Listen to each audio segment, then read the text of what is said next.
Hello guys, welcome to my channel. আমি রনিতা, তোমরা দেখছো উনমনার্স। আজকে আমি তোমাদের সঙ্গে আবার একটা প্লাস্টার অফ প্যারিসের ওপর ক্রাফটের কাজ নিয়ে চলে এসেছি। আজকেও আমি দেখাবো কিভাবে মোল্ড বাড়িতেই বানিয়ে নেবে। তো আমার এখানে একটা কার্ডবোর্ডের বাক্স ছিল, তো সেটাকে আমি ভালো করে কেটে সাইজ মতো আটকে নিচ্ছি। আর ছিল ছোট ছোট কিছু ক্যাপ, এগুলো হচ্ছে সেই আমরা যে ফেব্রিক কালার ইউজ করি সেই কালারের যে বটলগুলো থাকে তার ঢাকনাগুলো।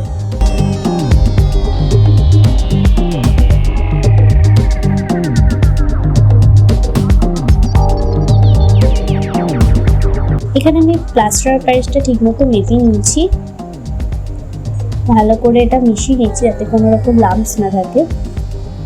এবার আমি এই কার্ডবোর্ডের বাক্সটা যেটা ঠিক করে রেখেছিলাম, মাস্কিং টেপ দিয়ে ভালো করে সাইজ করে রেখেছিলাম, সেটার মধ্যে ঢেলে দিচ্ছি।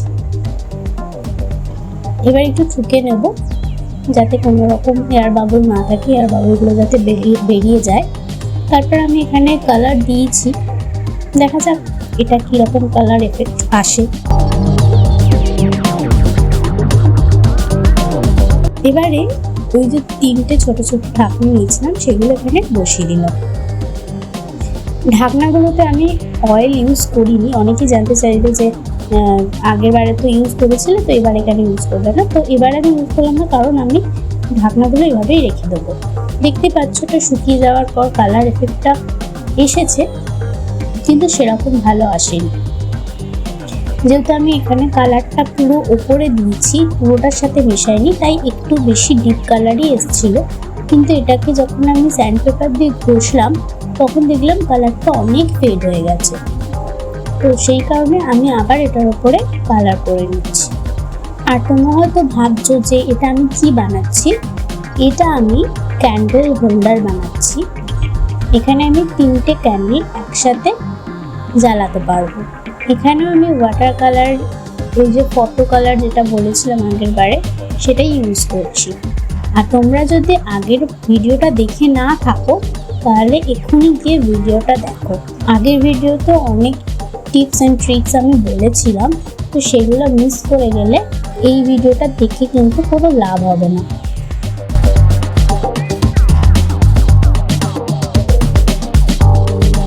কিছু নকশা করে নিচ্ছি রেড কালার দিয়ে। এখানে আমি আজকেও ফটো ট্রান্সপারেন্ট যে কালারটা সেইটা ইউজ করেছি।